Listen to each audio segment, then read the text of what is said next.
राजकारणापलीकडे एक यशस्वी उद्योजक आणि सर्वसामान्य माणूस अशी अनोखी ओळख निर्माण करणारे माणगाव खोऱ्यातील युवा नेतृत्व विशाल परब यांनी अल्पावधीत आपली सिंधुदुर्ग जिल्ह्यात एक वेगळी छाप टाकली आहे। उच्चभ्रू घरात जन्म घेऊन सुद्धा अत्यंत साध्या पद्धतीने राहणे, सर्वसामान्यांना आपलेसे करणे असा त्यांचा आगळा वेगळा स्वभाव आहे।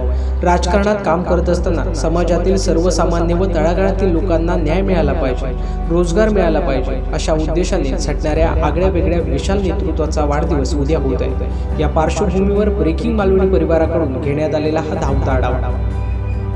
श्री परब यांचा जन्म माणगाव खोऱ्यासारख्या अतिदुर्गम व डोंगराळ भागात झाला। मात्र लहानपणापासूनच नेतृत्व करण्याचे स्वप्न उराशी बाळगलेल्या श्री परब यांनी वयाच्या 18 ते 19व्या वर्षी आपला राजकीय प्रवास सुरू केला। सद्यस्थितीत एक सामाजिक कार्यकर्ता, राजकीय नेता ते यशस्वी युवा उद्योजक अशी त्यांची ओळख आहे। तत्कालीन खासदार निलेश राणे यांच्या माध्यमातून त्यांनी आपल्या राजकीय प्रवासाला सुरुवात केली।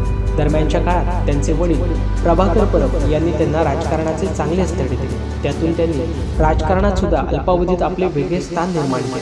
मात्र केवळ त्यांनी राजकारणच न करता सामाजिक कार्यात सुद्धा आपला पुढाकार दर्शविला। याच माध्यमातून त्यांनी सिंधुदुर्गात अनेक ठिकाणी सामाजिक, शैक्षणिक व आरोग्यविषयक उपक्रम राबवले। त्याचा फायदा अनेक गोरगरिबांसह कलाकार, खेळाडू व सर्वसामान्यांना झाला।